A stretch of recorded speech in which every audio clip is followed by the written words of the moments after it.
അഹമ്മദിന്റെ മരണത്തിലെ ദുരൂഹത അന്വേഷിക്കണമെന്ന പ്രധാനമന്ത്രിക്ക് മുഖ്യമന്ത്രിയുടെ കത്ത്. മരണത്തെ തുടർന്നുണ്ടായ മുഴുവൻ സംഭവങ്ങളും വിശദമായി അന്വേഷിക്കണമെന്ന് പിണറായി വിജയൻ കത്തിൽ ആവശ്യപ്പെട്ടു.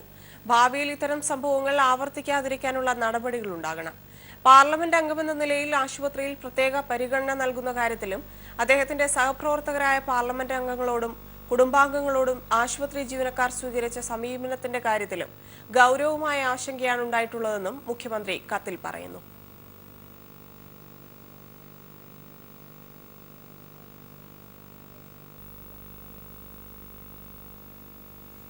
വിജിലൻസ് ഡയറക്ടർ ജേക്കബ് തോമസിനെ മാറ്റി നിർത്തി അന്വേഷണം വേണമെന്ന് ചീഫ് സെക്രട്ടറി. തുറമുഖ വകുപ്പ് ഡയറക്ടറായിരിക്കെ ഡ്രഡ്ജർ വാങ്ങിയ ഇടപാടിലൂടെ ഖജനാവിന് കോടികളുടെ നഷ്ടം വരുത്തിയെന്ന ധനകാര്യ വകുപ്പ് അഡീഷണൽ ചീഫ് സെക്രട്ടറിയുടെ റിപ്പോർട്ടിന്മേലാണ് ശുപാർശ.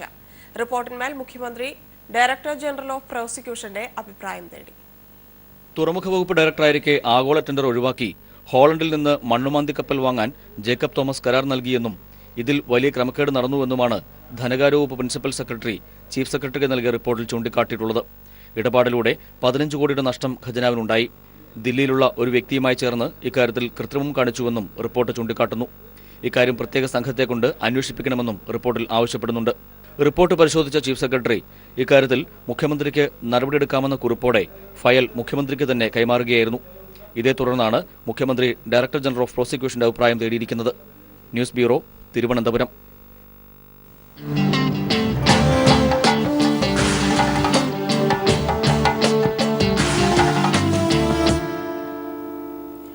പഞ്ചാബിലും ഗോവയിലും നാളെ വോട്ടെടുപ്പ്. പഞ്ചാബിൽ 117 സീറ്റുകളിലും ഗോവയിൽ 40 സീറ്റുകളിലുമാണ് വിധിയെഴുത്ത്. മൊത്തം 2 കോടിയിൽ പരം വോട്ടർമാർ ഫലം നിർണ്ണയിക്കും. ഇന്ന് ഇരു സംസ്ഥാനങ്ങളിലും നിശബ്ദ പ്രചാരണം നടന്നു. നിർണായകമായ 5 നിയമസഭാ തെരഞ്ഞെടുപ്പുകളിലേക്കുള്ള ആദ്യഘട്ട വോട്ടെടുപ്പിലേക്കാണ് നാളെ രാജ്യം കടക്കുന്നത്. 40 സീറ്റുകളുള്ള ഗോവയിലും 117 സീറ്റുകളുള്ള പഞ്ചാബിലും മൊത്തം 2 കോടിയിലേറെ വോട്ടർമാരാണ് വിധിയെഴുതുക. പഞ്ചാബിലെ 117 സീറ്റുകളിലായി 1147 സ്ഥാനാർത്ഥികളാണ് ജനവിധി തേടുന്നത്. 1.97 കോടി വോട്ടർമാരാണ് പഞ്ചാബിലുള്ളത്. കഴിഞ്ഞ വർഷത്തെ അപേക്ഷിച്ച് വോട്ടർമാരിൽ ഇത്തവണ 11% വർധനവാണ് ഉണ്ടായിരിക്കുന്നത്. പ്രാദേശിക പാർട്ടികളടക്കം മത്സരരംഗത്തുണ്ടെങ്കിലും ത്രികോണ മത്സരത്തിന്റെ പ്രതീതിയിലാണ് പഞ്ചാബ്. മുഖ്യമന്ത്രി പ്രകാശ് സിംഗ് ബാദലിന്റെ നേതൃത്വത്തിലുള്ള അകാലിദൾ BJP സഖ്യം ഒരു ഭാഗത്തും ക്യാപ്റ്റൻ അമരീന്ദർ സിംഗിന്റെ നേതൃത്വത്തിലുള്ള കോൺഗ്രസ് മറുഭാഗത്തും നിലനിൽക്കുന്നു. ഇത്തവണ ഇരുവർക്കുമെതിരെ ശക്തമായ മത്സരമൊരുക്കി കെജ്രിവാളിന്റെ ആം ആദ്മിയും രംഗത്തുണ്ട്. 22,600 പോളിംഗ് ബൂത്തുകളാണ് പഞ്ചാബിൽ ഒരുക്കിയിരിക്കുന്നത്. ഗോവയിലും ത്രികോണ മത്സരത്തിനാണ് കളമൊരുങ്ങിയിരിക്കുന്നത്. 40 സീറ്റുകളിലായി 250 സ്ഥാനാർത്ഥികൾ ജനവിധി തേടുന്നു. നിലവിൽ 40 സീറ്റുകളിൽ 21 സീറ്റുകളോടെ BJP ആണ് ഭരണത്തിൽ. 9 സീറ്റുകൾ കോൺഗ്രസും നിലനിർത്തുന്നു. ഇരു പാർട്ടികളുടെയും വോട്ടുകളിൽ വിള്ളൽ വീഴ്ത്തി ആം ആദ്മിയും രംഗത്തുണ്ട്. പ്രതിരോധ മന്ത്രി മനോഹർ പരീക്കറുടെ നേതൃത്വത്തിലായിരുന്നു BJPയുടെ പ്രചാരണം. 1642 പോളിംഗ് ബൂത്തുകളാണ് ഗോവയിൽ തെരഞ്ഞെടുപ്പ് കമ്മീഷൻ സജ്ജീകരിച്ചിരിക്കുന്നത്. ഇന്നലെ വൈകിട്ട് 5 മണിക്ക് പരസ്യപ്രചാരണം സമാപിച്ചു. ഇന്ന് വോട്ടർമാരെ നേരിട്ട് കണ്ടുള്ള നിശബ്ദ പ്രചാരണത്തിലാണ് പാർട്ടികളും സ്ഥാനാർത്ഥികളും. മുൻപെങ്ങും കണ്ടിട്ടില്ലാത്ത ശക്തമായ ത്രികോണ മത്സരത്തിനാണ് പഞ്ചാബ് ഇത്തവണ സാക്ഷ്യം വഹിക്കുന്നത്. ഗോവയും പഞ്ചാബും നാളെ വിധി എഴുതാനിരിക്കെ അവസാന ലാപ്പ് സർവേ ഫലങ്ങളും BJPക്ക് തിരിച്ചടിയേകുന്നതാണ്. Manushankar, news bureau, Delhi.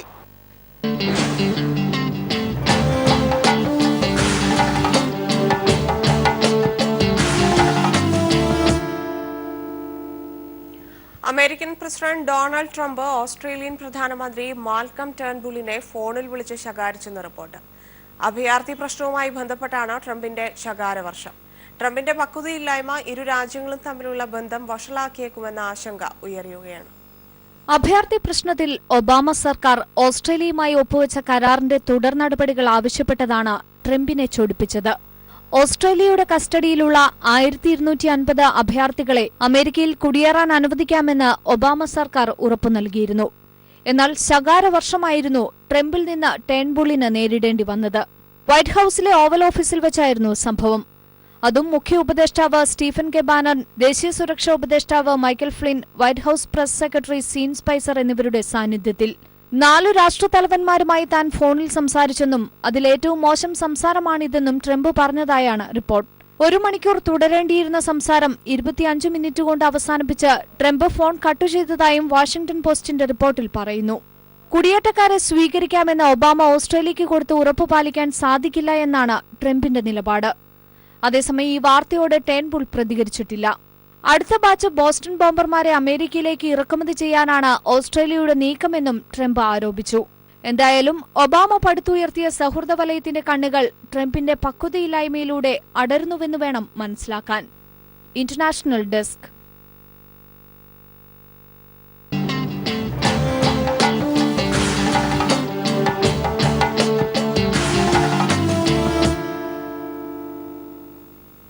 കണ്ണൂർ മുല്ലക്കൊടിയിൽ വരൾച്ച കാരണം പാകമാകാറായ നെൽക്കതിരുകൾ കരിഞ്ഞുണങ്ങുകയാണ്.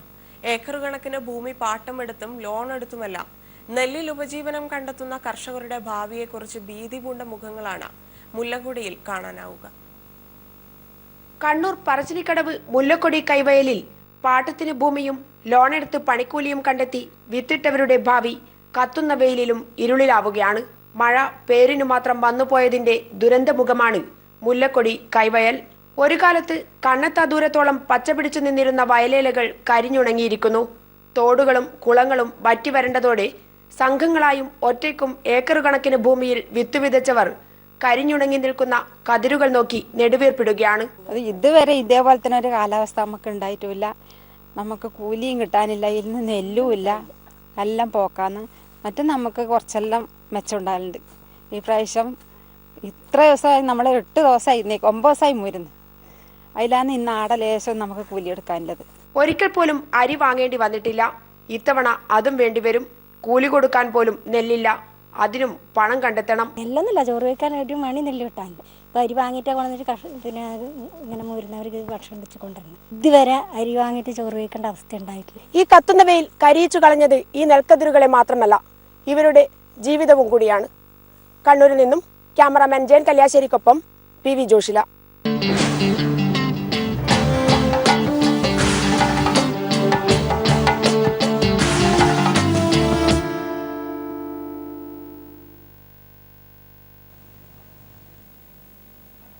രോഗപരിശോധനയ്ക്കായി ഇനി ക്ലിനിക്കൽ ലാബുകൾക്ക് മുന്നിൽ നിന്ന് സമയം കളയണ്ട. നിങ്ങളുടെ കയ്യിലിരിക്കുന്ന സ്മാർട്ട് ഫോണിലേക്കൊന്ന് വിരലമർത്തിയാൽ മതി. കുറഞ്ഞ ചിലവിൽ രോഗം തിരിച്ചറിയാൻ സഹായിക്കുന്ന സ്മാർട്ട് ഫോൺ മൈക്രോസ്കോപ്പുകൾ എത്തുന്നുണ്ട്. രോഗങ്ങൾ തിരിച്ചറിയാൻ വൈകുന്നു എന്നതാണ് പലപ്പോഴും രോഗചികിത്സയിൽ ഉണ്ടാകുന്ന വലിയ വെല്ലുവിളി. തുടക്കത്തിൽ തിരിച്ചറിഞ്ഞാൽ അനായാസം ഭേദമാകുന്ന അസുഖങ്ങൾ പോലും ഇത്തരത്തിൽ രോഗം തിരിച്ചറിയാതെ മാരകമായി മാറാം. പരിശോധനകൾക്ക് വേണ്ടിവരുന്ന വലിയ ലാബ് ചെലവാണ് ഇക്കാര്യത്തിലുള്ള മറ്റൊരു വെല്ലുവിളി. ഈ ചെലവ് രോഗപരിശോധന ഉപേക്ഷിക്കാൻ പലരെയും പ്രേരിപ്പിക്കുന്നു.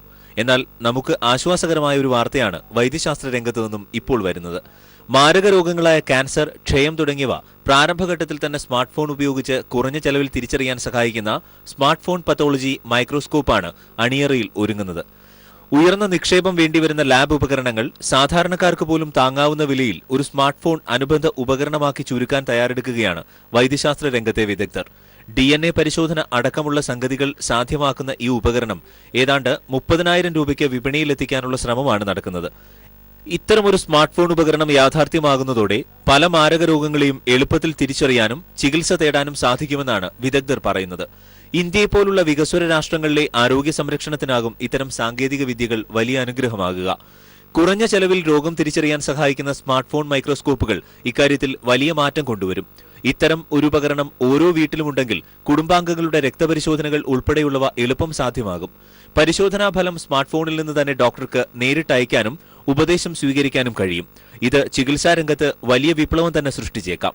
ഇതിന് സഹായിക്കുന്ന മൊബൈൽ മൈക്രോസ്കോപ്പ് സംബന്ധിച്ച വിശദാംശങ്ങൾ നേച്ചർ കമ്മ്യൂണിക്കേഷൻസ് ജേണലിന്റെ പുതിയ ലേഖത്തിലാണ് പ്രസിദ്ധീകരിച്ചിട്ടുള്ളത്. 3D പ്രിന്റിംഗ് സാങ്കേതികവിദ്യയുടെ സഹായത്താൽ നിർമ്മിച്ചെടുത്ത ഒരു ഉപകരണം സ്മാർട്ട് ഫോണിനോടൊപ്പം ഘടിപ്പിച്ചാണ് മൊബൈൽ മൈക്രോസ്കോപ്പ് എന്ന ആശയം ഗവേഷകർ പരീക്ഷണാടിസ്ഥാനത്തിൽ യാഥാർത്ഥ്യമാക്കുന്നത്.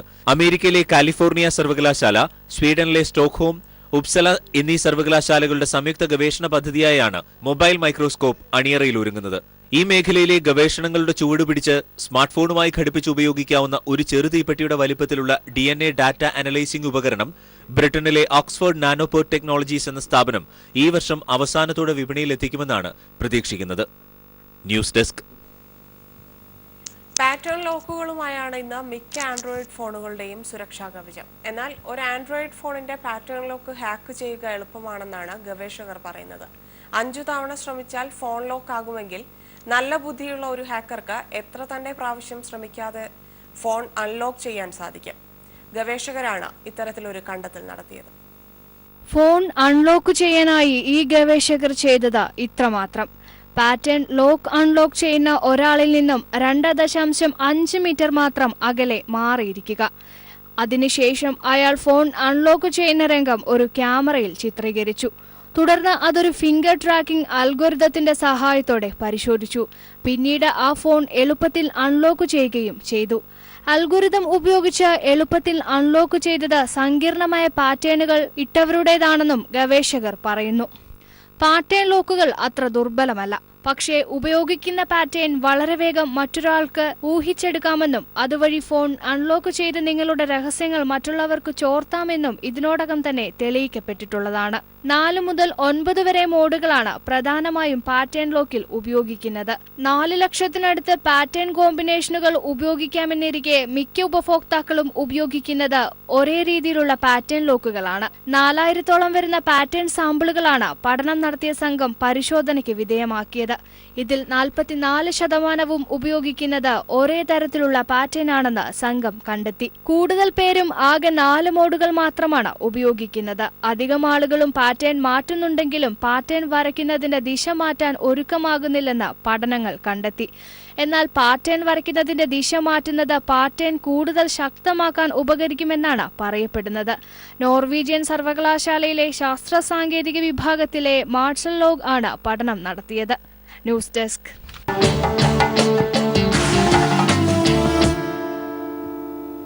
കാഴ്ച നഷ്ടപ്പെടുക എന്നത് ആർക്കും അത്ര സന്തോഷകരമായ കാര്യമല്ല. കണ്ണുള്ളപ്പോൾ കണ്ണിന്റെ വിലയറിയില്ല എന്ന ചൊല്ല് നമ്മുടെയൊക്കെ ജീവിത രീതിയുമായി ബന്ധപ്പെടുത്തി നോക്കുമ്പോൾ വളരെ ശരിയാണ്. കാഴ്ചയ്ക്ക് മങ്ങലേൽക്കുന്നവരെ നാം കണ്ണുകളെ കുറിച്ച് ഓർക്കുന്നില്ല എന്നുള്ളതാണ് സത്യം. പൂർണ്ണമായ കാഴ്ചയുള്ളപ്പോഴും കണ്ണുകൾക്ക് കൃത്യമായ പരിചരണം ലഭിക്കേണ്ടതുണ്ടെന്ന് നാം മനസ്സിലാക്കണം. കണ്ണുകളെ സംരക്ഷിക്കാനുള്ള 10 നിർദ്ദേശങ്ങളിതാ.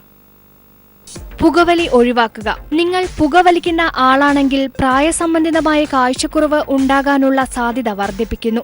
65 കഴിഞ്ഞവരിലെ അന്ധതയ്ക്കുള്ള മുഖ്യ കാരണമായി വരുന്നതും പുകവലി തന്നെയാണ്.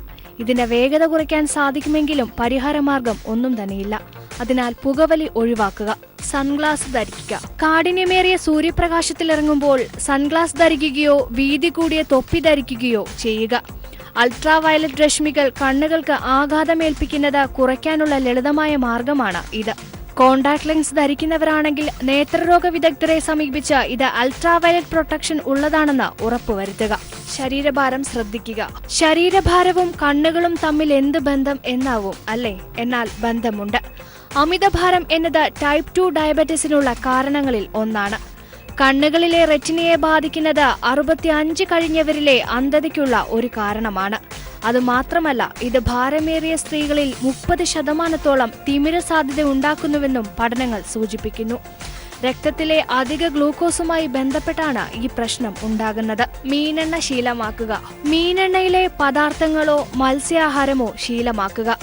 മത്സ്യങ്ങളിലും മറ്റ് ആഹാരങ്ങളിലും അടങ്ങിയിരിക്കുന്ന ഒമേഗ 3 ഫാറ്റി ആസിഡുകൾ കാഴ്ചക്കുറവുണ്ടാക്കാനുള്ള സാധ്യത കുറയ്ക്കുന്നു. അതേസമയം ആഹാരത്തിലെ വെജിറ്റബിൾ എണ്ണയുടെ ഉപയോഗവും കുറയ്ക്കാൻ ശ്രദ്ധിക്കുക.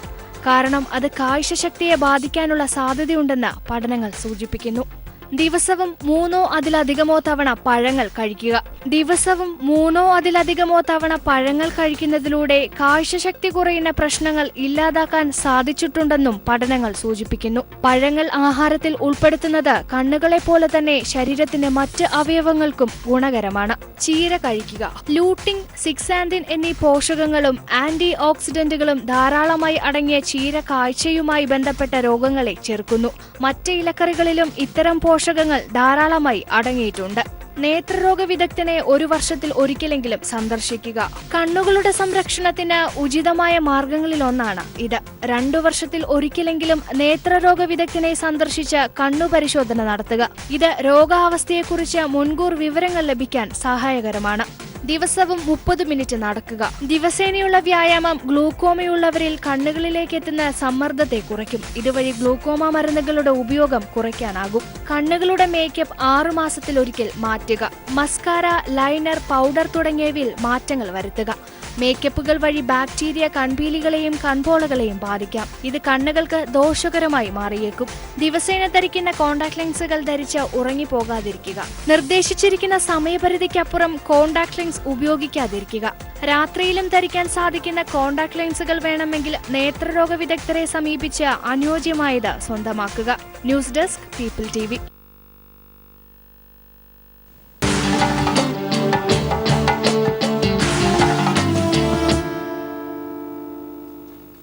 വൈക്കം മുഹമ്മദ് ബഷീറിന്റെ പാത്തുമ്മയുടെ ആടെന്ന നോവലിന് നിറങ്ങളിൽ ജീവൻ നൽകിയിരിക്കുകയാണ് 6ാം ക്ലാസ്സുകാരി.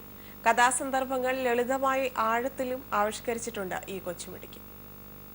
മനസ്സിൽ തെളിഞ്ഞ കഥാപാത്രങ്ങൾ ജീവനോടെ ക്യാൻവാസിലാക്കാനുള്ള മിടുക്കാണ് ചിത്രങ്ങളിൽ. നോവലിലെ പ്രധാന രംഗങ്ങൾക്കെല്ലാം ചിത്രാവിഷ്കാരമുണ്ട്. കഥ വായിച്ചിട്ട് ചിലപ്പോൾ കഥയിലൊരു സെന്റൻസ് ആയിട്ടാവും പോയത്, ചിലപ്പോൾ ഡയലോഗായിരിക്കും വന്നിരിക്കുന്നത്. അപ്പോൾ അത് ചിത്രമായിട്ട് മാറ്റി എന്നാണ് വരച്ചത്.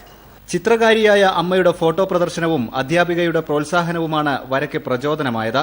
അത് എൻ്റെ അമ്മ ഒരു ചിത്രപ്രദർശനം നടത്തിയിരുന്നു വാട്ടർ ബേർഡ്സിൻ്റെ. അപ്പോൾ അന്ന് മുതൽ എനിക്കൊരു ആഗ്രഹം ഉണ്ടായിരുന്നു അമ്മേനെ പോലെ ഇങ്ങനെ ഒരു ചിത്രപ്രദർശനം ഈ ആർട്ട് ഗാലറിയിൽ നടത്തണമെന്ന്. അപ്പോഴാണ് ഞങ്ങൾക്ക് 5ാം ക്ലാസ്സിൽ പത്തുമാനായിട്ട് പഠിക്കേണ്ടിയിരുന്നത്. അപ്പോൾ ഒരു ചിത്രം ഞാൻ വരച്ച ക്ലാസ്സിൽ നോക്കിയപ്പോൾ ടീച്ചറോ കുട്ടികളൊക്കെ പറഞ്ഞത് നല്ല രസമുണ്ട്. അപ്പോൾ അത് തോന്നി ചിത്രപ്രദർശനം നടത്തണമെന്ന്. 60 ചിത്രങ്ങളിലാണ് നോവൽ കാഴ്ചക്കൊരുങ്ങിയത്. മലപ്പുറം സെന്റ് ജമാസ് സ്കൂളിലെ 6ാം ക്ലാസ് വിദ്യാർത്ഥിയാണ് ഗായത്രി ഓളക്കൽ എന്ന ഈ കൊച്ചുമിടുക്കി. News bureau, Malappuram. മലയാളത്തിന്റെ കഥാകാരൻ പുനത്തിൽ കുഞ്ഞബ്ദുള്ളയെ തേടി പ്രിയപ്പെട്ട കൂട്ടുകാരെത്തി. MA ബേബി, സക്കറിയ, M മുകുന്ദൻ, ആനന്ദ് തുടങ്ങിയവരാണ് പുനത്തിലിനെ കാണാൻ കോഴിക്കോടെത്തിയത്. ലിറ്ററേച്ചർ ഫെസ്റ്റിന്റെ ഭാഗമായായിരുന്നു ഒത്തുചേരൽ.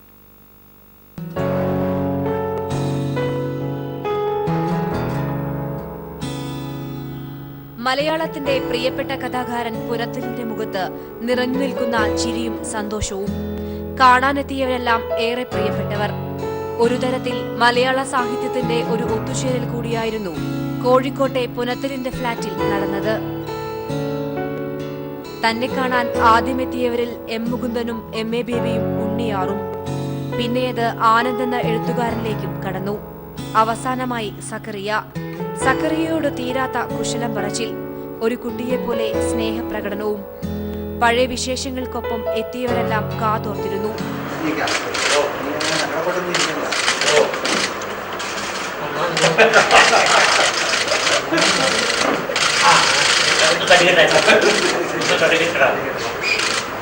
ഔപചാരികതകൾ ഒന്നുമില്ലാതെ പുനത്തിലിനെ കുറിച്ച് അബ്ദുൽ ഹക്കീം തയ്യാറാക്കിയ പുസ്തകത്തിന്റെ പ്രകാശനവും.